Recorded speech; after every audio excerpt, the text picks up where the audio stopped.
menarik sekali ya pemaparan opening dari Bu Novi dan Pak Rizal, dari Bu Novi yang mengharukan tentang kisah perjalanan GSM. Bahkan tadi Bu Novi sampai ambil tisu menangis diambilin Itu Dinda. baru sebagian perjalanan Baru sebagian sebetulnya. perjalanan, berarti masih ada perjalanan yang masih bisa dikulik ya panjang, Bu ya, ya. benar-benar. Nanti berarti kita akan kulik itu nanti ya Bu Bisa, ya. bisa. Dan di selain pemaparan Pak Rizal tentang dunia di masa depan, wah kayaknya kompleks banget ya, beda banget sama sekarang ini. Iya, Gitu ya.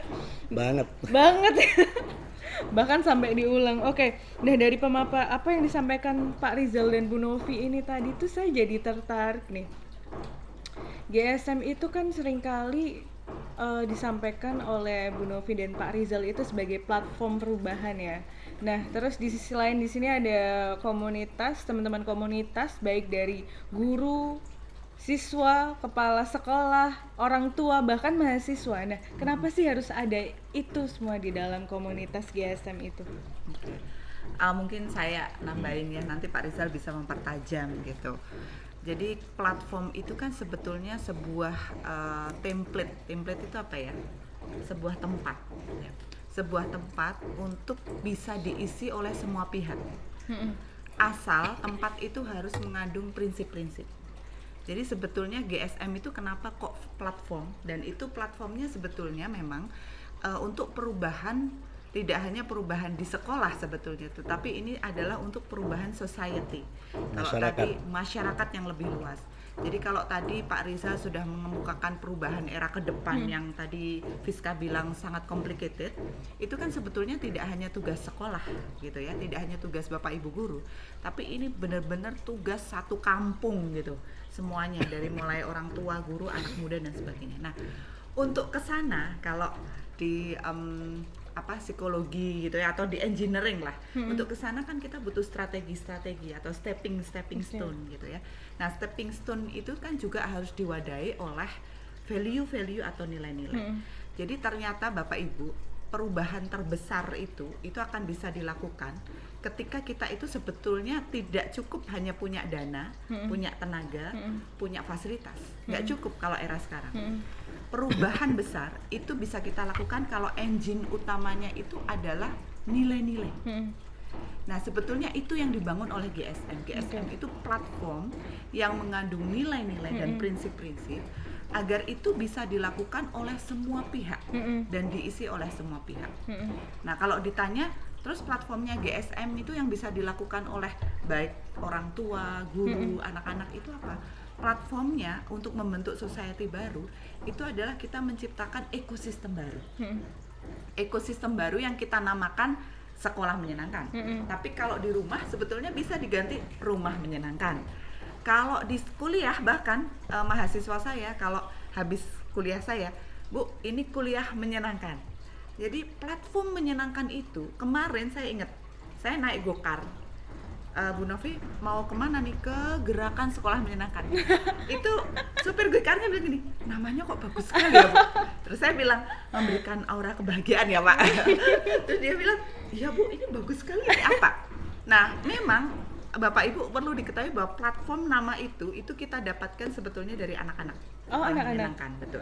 Sehingga ketika mendengar itu, orang-orang atau masyarakat mendengar kata perubahan itu tidak mengerikan.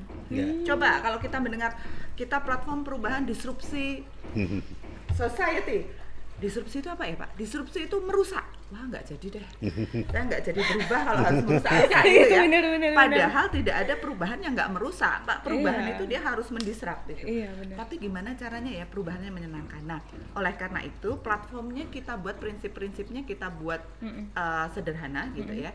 Area perubahannya juga kan nggak banyak. Area perubahannya cuma 4 misalnya. Dari mulai lingkungan, pembelajaran relevan kontekstual, kemudian social emotional learning dan konektivitas itu cuma 4. Tapi begitu, nah ini di riset kita di bagian riset, begitu Bapak Ibu mengubah penciptaan lingkungan aja yang etis dan positif, itu langsung perilaku anak-anaknya berubah. Ketika Bapak Ibu di rumah atau teman-teman dimanapun gitu ya, Bapak Ibu guru di sekolah dan orang tua mengubah pembelajarannya tidak textbook seperti video tadi menjadi project based atau perilaku anak-anak dan auranya berubah. Ketika sekolah tidak dipisahkan dari kehidupan masyarakat dan keluarga, maka menjadi positif semuanya. Perilaku anak-anak berubah, perilaku orang tua ke anaknya berubah, hubungan guru dengan anak dan orang tua juga berubah. Jadi platform pendidikan, platform perubahan yang bisa dipakai oleh siapa saja. Karena kalau tadi mungkin belum sempat disinggung, tetapi kalau Bapak Ibu yang SMK mungkin sering mendengar ketika kita workshop bahwa kita harus menyiapkan tidak hanya masyarakat ke depan itu kan anak-anak ya, kita harus menyiapkan masyarakat ke depan itu menjadi masyarakat yang kualitas hidupnya baik. Nah, ketika kualitas hidupnya baik itu, kata OECD, itu harus mengandung 3. Dia harus punya nilai-nilai, dia harus mampu menghadapi tekanan dan konflik, dan satunya dia harus mampu mengambil tanggung jawab, atau artinya dia punya responsibility. Dan itu hanya bisa dilakukan ketika kita mendidik, memfasilitasi mereka di ruang-ruang pendidikan. Mana itu ruang pendidikan? Kata Pak Rizal tadi tidak boleh dibatasi oleh 4 tembok. Pendidikan itu di masyarakat bisa, di keluarga bisa, di sekolah bisa, melalui perubahan-perubahan di 4 areanya itu. Kalau kita memberikan sebuah simple platform Oke. gitu. Itu artinya berarti bahwa GSM ini adalah platform perubahan yang memang didesain konsepnya itu benar-benar komprehensif, holistik, melibatkan semua masyarakat Dan jangka panjang. jangka panjang ya. Sustain sebetulnya ketika itu dilakukan. Ini sudah dipikirkan sejak Ki Hajar, tapi missing dilakukan di tengah-tengah karena revolusi industri 4.0 ya. Kemudian sekarang dimunculkan lagi. Nah, karena kita lama tidak pernah menggunakan prinsip-prinsipnya Ki Hajar, bingung tuh kita. Apa yang harus kita lakukan gitu. Nah, GSM sebetulnya mereminder lagi dengan cara baru ya yang lebih kontekstual, tapi nanti akan jangka panjang. Mau kurikulumnya berubah-ubah, coba Bapak Ibu bisa tunggu, nanti sebentar lagi akan ada perubahan kurikulum. Kalau Bapak Ibu belum bergabung di GSM, pasti terjadi kebingungan. Kalau Tapi saya bilang sudah bergabung platform nanti itu enak. karena kita tidak ingin terjebak pada administrasi. Yes. Kalau perubahan kurikulum, perubahan ujian, model ujian dari ujian nasional ke assessment itu menurut saya itu metodologi. Itu menjadi sia-sia ketika tidak ada perubahan mindset. Nah, jadi yang disasar oleh gerakan sekolah menyenangkan adalah perubahan mindset untuk menata kembali orientasi pendidikan di ke depan. Itu dulu yang harus berubah. Nah, karena itu yang berubah, mindset orang itu proses perubahannya tidak sama. Waktu perubahannya itu bisa berbeda-beda. Ada yang berubah karena faktor lingkungan belajar. Ada yang berubah karena faktor pedagogi, ada yang berubah karena faktor social emotional learningnya, atau ada berubah karena faktor keterlibatan masyarakat di dalam proses pendidikan itu. Atau perjalanan pribadinya. Kenapa nih kayak Pak Rizal dan Bu Novi ya? Iya, itu salah satunya sih. Itu yang belum dikulik ya. Maka kalau ini platform, orang itu diberi ruang untuk memulai perubahan itu dari aspeknya masing-masing. Dari salah satu 4 dari itu. Nah, kalau ini tidak platform tetapi ini SOP, waduh, orang harus melakukan perubahannya sesuai dengan standar lagi. Padahal orang itu beragam, tidak bisa diseragamkan. Itu naluri manusia tuh nggak mau diseragamkan sebenarnya. Makanya kenapa kok kita itu gemar menyeragamkan, gemar punya ujian hingga beratus-ratus kali ya? Wah, ini sering banget sih itu. Nah ini satu mata pelajaran nih ya, ada 4 ulangan harian, ada UTS, ada UAS, sudah 6. Belum kalau remedi, itu bisa 10, satu mata pelajaran. Kalau ada 10 kali 10, 100, satu semester. Kalau 2 semester, 200. 6 tahun, 1.200. Tambah ujian nasional, 1.201. Tapi mau tahu kualitas PISA kita, kemampuan literasi, matematika, sains, dari diukur tahun 2000 hingga 2018 stagnan. Oh ya? Kemampuan bahasa kita tadinya 39% di 2000, itu di 2018 turun 38%. Kemampuan matematikanya dari 38% turun 37%. Malah turun ya? Malah itu turun. Nomor berapa Indonesia dibanding negara lain? Lumayan lah, 67 dari bawah tapi. Artinya poin saya adalah diseragamkan sebanyak mungkin, mau diuji, diulangankan sebanyak mungkin, stagnan. Sehingga karena apa? Karena manusia itu diseragamkan. Nah, kata Yuval Harari, Ken Robinson itu bilang, Dan kata Ki Hajar Dewantoro juga bilang bahwa pendidikan itu seharusnya tidak mengisi pengetahuan lalu mengujinya, tetapi menuntun kodrat-kodrat kemanusiaan yang dimiliki itu. Apa kodrat kemanusiaan? Rasa ingin tahu, Oke.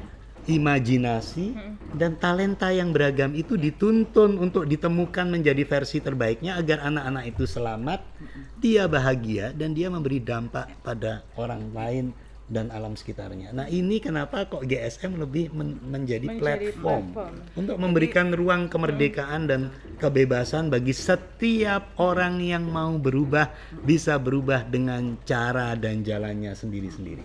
Jadi Bapak Ibu guru atau kadang-kala kalau kita setelah workshop kan ada pertanyaan ini, juknisnya mana gitu, benar. atau langsung bertanya pada praktek-prakteknya seperti apa gitu. Itu tidak salah, tetapi memang kita ingin membuat semacam pendekatan baru gitu ya. Ini untuk Bapak Ibu guru yang baru bergabung di komunitas. Pendekatan baru kita sebetulnya itu tadi yang dikatakan Pak Rizal, karena ini platform, maka yang paling utama mindset dulu. Karena kalau praktek-praktek Bapak Ibu bisa cari dari mana saja, termasuk dari media sosial yang kita lakukan, dan salah satunya juga platform aktivitas yang dibangun di komunitas adalah kelas berbagi. Kelas berbagi itu sebetulnya memberi ruang pada Bapak Ibu guru untuk menciptakan itu tadi perubahan versi mereka, kemudian membagikannya, ditukarkan. Dan itu adalah platform agar terjadi improvement satu sama lain ya. Dan itu adalah platform untuk berubah, berbagi, dan sekaligus berkolaborasi. Jadi kalau gitu, kalau ikut GSM tapi dia hanya berubah sendiri, tapi nggak mau membagikan dan mau berkolaborasi, ya itu bukan spirit GSM. Menarik nih Pak Bu, karena Bu Novi kan dari psikologi ya, dan psikolog pendidikan kan sekarang. Nah, perkembangan dan pendidikan. Oke. Nah, kalau ditinjau dari sisi psikologis manusia sendiri, kenapa sih kita itu sebagai manusia harus berubah? Tapi nggak hanya berubah, tapi kita juga harus membagikan dan berkolaborasi. Itu nanti dampaknya apa nih Bu? Iya, sebetulnya simple ya. Kalau tadi manusia itu kan hidup dalam konteksnya. Nah, manusia Indonesia siapapun yang namanya Novi, Rizal, Fiska, Dinda, Anizar dan sebagainya itu hidup dalam konteks Indonesia. Di mana dia itu sejak dari kecil itu dia terbiasa untuk hidup di dalam masyarakat komunal. Secara teori lagi di bukunya Yuval juga dikemukakan bahwa manusia itu adalah makhluk sosial. Dia itu bisa hidup ketika dia bersama orang lain. Sejak lahir, kalau binatang mungkin lahir dilepasin sama ibunya, dia bisa berdiri sendiri. Tetapi tidak dengan manusia. Dia membutuhkan bantuan. Jadi genetiknya saling tolong-menolong. Kalau kita sendirian mati kita. Pandemi ini membuat, nah ini ada penelitian yang masih mengukur kalau korban COVID ya yang meninggal itu memang dia karena sakitnya, virusnya, atau karena sebenarnya dia diisolasi. Dia feeling lonely gitu. Nah, apalagi ketika dia mengalami perubahan. Ini contoh ya, ibu-ibu terutama yang baru melahirkan. Ini kan perubahan life style, life cycle. Dari siklus kehidupan. Dia melahirkan gitu. Melahirkan itu kan proses perubahan yang mengejutkan. Aduh, ternyata kayak gini, tubuhku gini, wah ternyata bayi kayak gini gitu ya.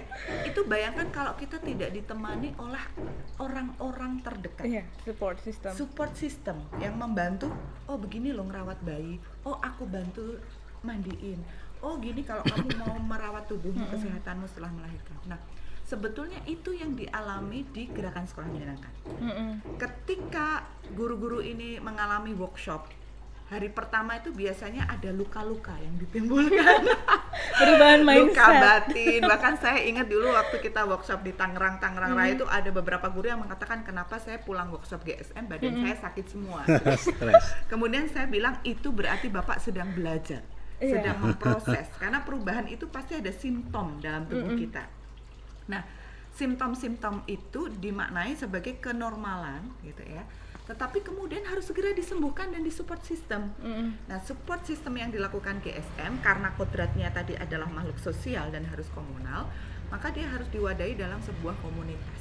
Nah, komunitas itulah kemudian yang menjaga DNA kita juga sebagai manusia dan sebagai bangsa untuk berkolaborasi dan melakukan kegiatan sosial bersama. Nah, kalau kita hidup tidak di habitatnya, itu sakitnya tambah parah. Ya, maka kita harus memilih habitat yang semakin menyembuhkan kita. Kita harus cari itu habitatnya. Nah, sama dengan para guru dan para orang tua. Kalau Bapak Ibu kepala sekolah, guru, orang tua ini sudah berubah paradigmanya karena luka dalam tanda kutip gesekan gitu ya yang ditumbuhkan oleh workshop kita. Maka dia harus segera disembuhkan dan menjadi baik bersama-sama di komunitas itu. Karena kemudian dia mendapatkan masukan, oh gini ya cara saya membangun lingkungan. Oh begini berarti cara saya mengubah komunikasi dan sebagainya. Jadi sebetulnya apa yang dilakukan itu kemudian wadah komunitas itu nanti bisa difasilitasi. Kalau di psikologi itu kita pakai pendekatan humanistik dan cognitive behavior, di mana kita itu menerima semua bentuk manusia apa adanya dan kita apresiasi atau namanya unconditional love. Jadi mau bentuknya Mbak Nuri kayak apa dengan keunikannya. Halo Mbak Nuri, makasih banget ya. Bu Anizar itu, juga Bu Anissa dengan segala keunikannya gitu. Dengan segala potensinya. Dengan segala potensinya juga. Jadi manusia itu nggak mungkin akan ada manusia yang nilainya 100 gitu ya. Itu justru itu akan memperkaya dan mempercepat perubahan. Itu harus dipakai sebagai resource. Jadi itu semangatnya sebetulnya itu. Semangat berubah, berbagi, Dan kolaborasi. kalau dipotret dari kebutuhan manusia ya itu sebetulnya sangat. Kalau saya bilang kebutuhan manusia itu bahagia. Paling utama. Kalau teori Maslow itu kan self esteem yang paling tinggi. Kebahagiaan itu bisa aktualisasi diri ya. Kebahagiaan itu bisa dicapai atau aktualisasi diri itu bisa dicapai ketika berbagi. Kenapa? Karena dengan berbagi kemungkinan kita itu akan bisa meningkatkan improvement capaian. Ketika capaian kita 8 karena kita berbagi, kemudian kita mendapatkan respon dari orang lain, itu bisa kita pakai untuk meningkatkan jadi 9. Kemudian jadi 10, itu adalah kebahagiaan. Jadi kebahagiaan itu bukan dari 8 ke 100 lompat begitu, bukan. Tapi dari 8 ke 9 ke 10 ke 20 ke 30 ke 40 sampai pada titik 100. Jadi ada peningkatan secara konsisten. Proses peningkatan. Nah, proses peningkatan itu harus dijaga ekosistemnya. Cara menjaganya dengan berbagi. Karena dengan saling berbagi, orang lain juga akan merespon berbagi sehingga terjadi ekosistem positif. Dan ketika ekosistem positif ini di dalam society atau masyarakat bangsa yang lebih luas akan tercipta namanya trust society. Masyarakat yang saling percaya satu sama lain. Nah, ketika masyarakat itu percaya satu sama lain, maka berbagai macam regulasi, kebijakan, undang-undang itu akan dipercayai oleh masyarakat itu. Tidak akan terjadi korupsi, tidak akan terjadi manipulasi, tidak akan terjadi kolusi karena orang akan saling menjaga dan punya vibe positif. Tapi ketika vibe itu negatif, ketika justru dunia pendidikan itu mengkompetisikan satu sama lain dengan ujian, ulangan, ada sekolah favorit, ada anak juara dan tidak juara dan sebagainya, itu ada akreditasi A, akreditasi B, C dan sebagainya, itu justru membangun bangunan yang malas untuk berkolaborasi. Nah, sebenarnya ini yang ingin dilawan oleh gerakan sekolah menyenangkan. Dilawan tidak dengan cara hanya memprotes pemerintah, tapi dilawan dengan menciptakan ekosistem berubah, berbagi dan berkolaborasi antar guru itu sehingga peer support itu saling mendukung, bukan saling berkompetisi. Karena kalau bangsa kita itu kalau berlomba canggihnya antar kita sendiri gitu ya. Tapi begitu kita dikompetisikan dengan bangsa lain, ternyata prestasi kita rendah gitu. Padahal kalau bangsa lain kayak di Jepang itu antara kita sendiri antara masyarakatnya itu saling ini ya. Iya, betul. Kompetisinya dengan dia industrialisasinya diterima, globalisasinya diterima, tetapi kohesivitas masyarakatnya dijaga. Dan itu melalui dunia pendidikan. Ini yang seharusnya dilakukan oleh dunia pendidikan kita. Menjaga kohesivitas akulturasi dari masyarakat kita yang suka gotong royong ini jangan sampai tercerai-berai akibat modernitas atau globalisasi. Berarti kayaknya emang nilai-nilai GSM ini sangat banyak, tapi satu yang saya ambil dari sini bahwa GSM ini adalah platform untuk membantu orang mencapai kebahagiaannya secara bertahap sebenarnya melalui dunia pendidikan itu. Secara personal. Secara bangsa gitu. Sebetulnya itu tadi. Secara bangsa, ya kita juga harus mengingatkan identitas bangsa itu harus diperkuat kalau dia ingin jadi bangsa yang yang lebih baik ya dengan data-data yang tadi disampaikan oleh Pak Rizal itu kan menunjukkan bahwa bangsa kita kualitasnya masih jauh di atas Masih jauh bangsa banget. lain. ya. Saya baca bukunya Yuval Harari tentang 21st Century Lessons. Dia mengatakan bahwa ke depan, di era ke depan, justru mata pelajaran yang sangat diperlukan agar manusia tidak tergantikan perannya oleh robot itu adalah psikologi. Karena di psikologi itu ada ilmu literasi manusia yang mampu untuk mengelola stres, mental balance, dilema dan sebagainya itu. Yang kedua adalah sejarah. Karena dengan sejarah kita bisa belajar dari kisah-kisah. Dan ketika kita belajar kita akan mendapatkan kebijaksanaan. Sehingga ketika kita punya kebijaksanaan, keputusan yang kita ambil itu lebih strategis, lebih wise, dan lebih mampu untuk memanusiakan banyak orang. Dan yang ketiga adalah filsafat. Karena dengan filsafat kita bisa belajar metakognisi. Metakognisi adalah bagaimana proses berpikir di dalam mencapai nilai-nilai kebenaran yang akan kita capai. Nah, ini yang harus dibangun justru di dunia pendidikan kita ke depan. Oke, berarti itu yang akan dibangun oleh GSM. Iya. Oke, terakhir nih pertanyaan yang saya kepo dari Pak Rizal dan Bu Novi. Sebelum nanti kita masuk ke pertanyaan dari Bapak Ibu dan teman-teman, apa harapan Pak Rizal dan Bu Novi untuk komunitas GSM yang baru ini? Jadi saya agak nyambung sedikit dulu ya dengan apa yang dikatakan Pak Rizal. Jadi kalau kita, terutama saya ya, karena memang kami bekerja di psikologi, itu sekarang memang kasus-kasus yang hadir di kami, kasus anak muda, kasus anak-anak, kasus orang tua, itu sebetulnya sudah tidak lagi kasus akademik. Kasus yang muncul di kami sekarang adalah kasus-kasus problem mental. Anak muda yang nggak punya motivasi, yang nggak ngerti siapa dirinya, yang dia depresi, bahkan sesederhana dia nggak tahu gimana caranya berkomunikasi dengan orang lain, dan dia juga tidak tahu apa yang dia alami selama berhari-hari atau setiap harinya. Itu problem-problem yang sering kali saya dengar, dan itu ternyata juga dipotret oleh yang sering saya katakan dipotret oleh WHO. Yang ini akan menjadi sebuah bentuk pandemi baru gitu ya, karena dia akan naik sekian persen.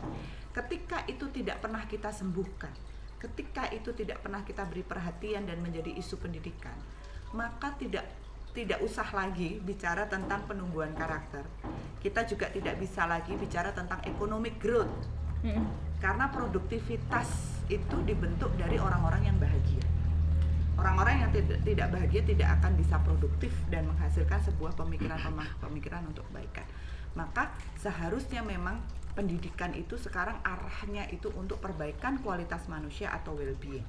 Sehingga problem-problem mental itu menjadi bisa direduksi, dikurangi faktor-faktor risiko itu, sehingga produktivitas bangsa kita naik, kebahagiaan anak-anak kita naik, ya.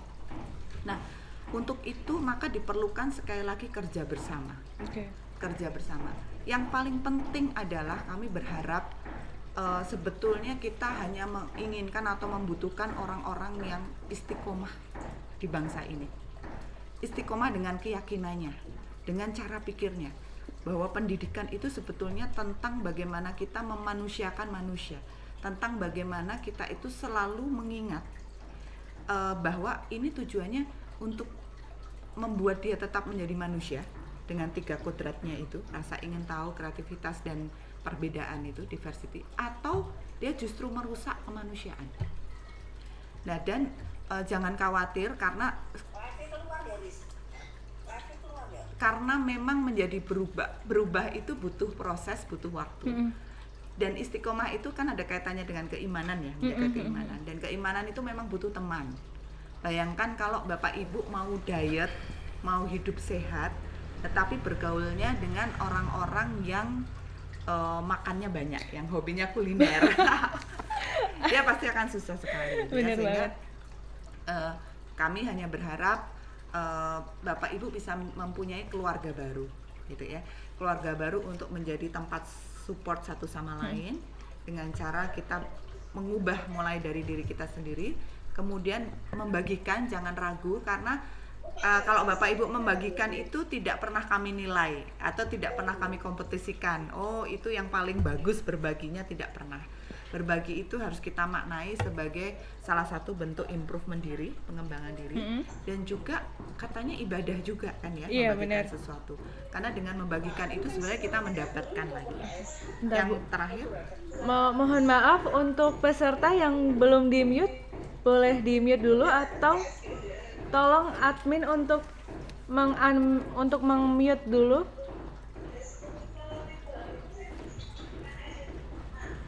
Halo? Bu Sri.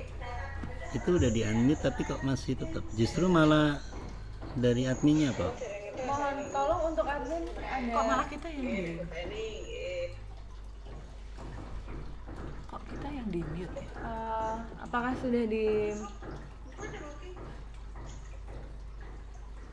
Halo? Ya udah. Oh, Sudah, kenapa sudah. kita yang di mute?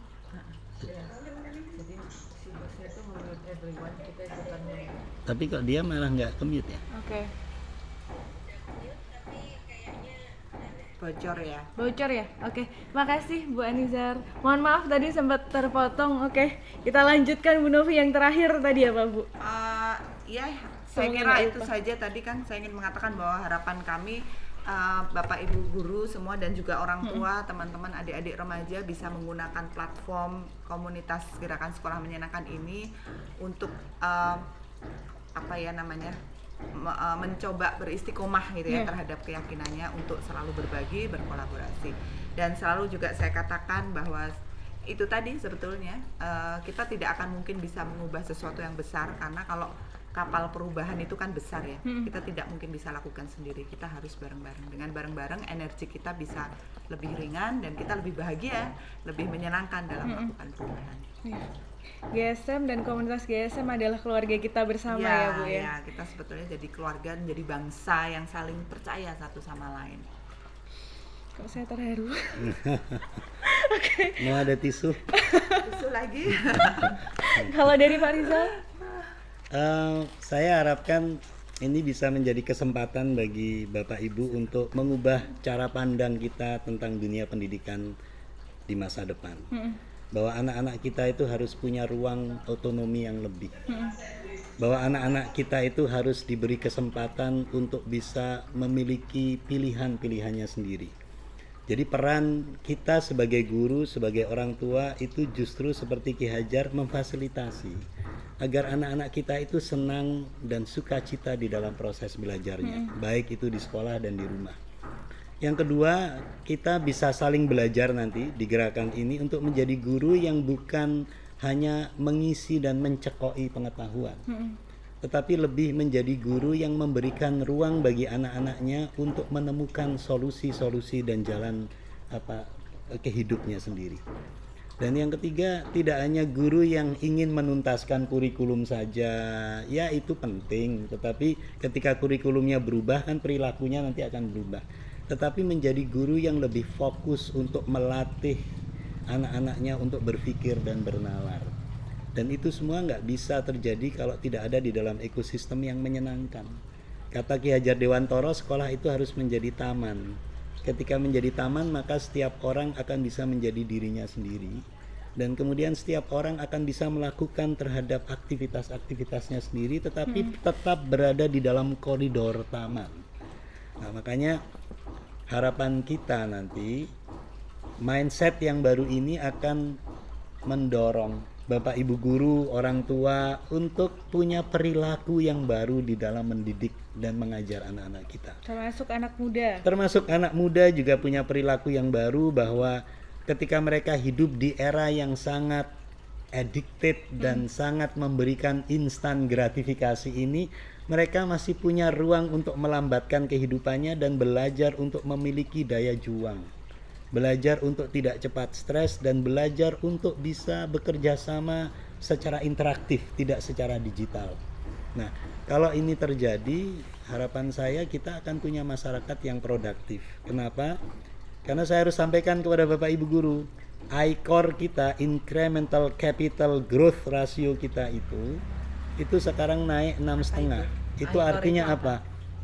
Ketika ini menjadi boros, untuk memproduksi barang satu, kalau nilainya 4 dulu di tahun 2014, berarti biayanya hanya 4.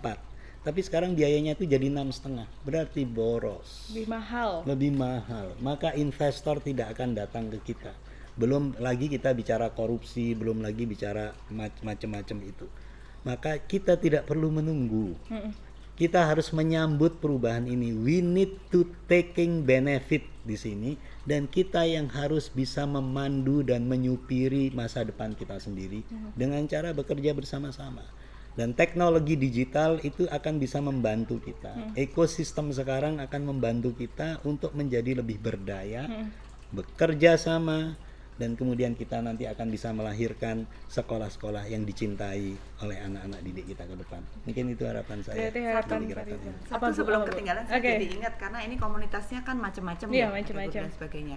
Jadi kalau untuk Bapak Ibu guru silahkan gunakan platform ini, komunitas ini untuk melakukan inovasi-inovasi, baik di pembelajaran, penciptaan lingkungan dan sebagainya, dan juga membagikan. Untuk para orang tua juga sebetulnya dipersilahkan untuk menggunakan komunitas ini untuk membuat inovasi-inovasi kegiatan juga. Misalnya mereka bisa membuat kegiatan parenting. Kemarin sudah ada sharenting gitu ya, jadi mereka saling sharing. Dan juga mengkampanyekan tentang perubahan paradigma pendidikan itu semakin besar. Bisa pakai IG live, bisa pakai webinar gitu, atau bisa bikin podcast. Misalnya ada orang tua yang mau berinisiatif, yuk kita bikin podcast yuk gitu. Karena komunitas GSM sudah banyak, kita bikin podcast biar ditonton gitu. Nah itu juga sangat boleh banget. Juga pada teman-teman muda, kemarin ada beberapa teman-teman volunteer muda juga yang kepikiran, Bu, berarti sebetulnya penting banget ya peer counselor gitu ya. Kita bisa mendidik anak-anak muda, anak SMA untuk bisa saling mensupport teman-temannya, karena sekarang problem mental meningkat. Itu juga sangat boleh. Jadi harapannya itu, ini komunitas ini bisa dipakai, bisa digunakan. Jadi kalau dari Pak Rizal tadi saya simpulkan bahwa GSM ini sekaligus Bu Novi ya, GSM ini adalah platform perubahan yang boleh silahkan digunakan sebaik-baiknya, disebarluaskan, dan ini tidak berbayar ya Bu ya. Maksudnya boleh punya ide apa boleh saja punya ide apa untuk saja mengembangkan komunitas, tidak harus dari kita. Iya, benar banget.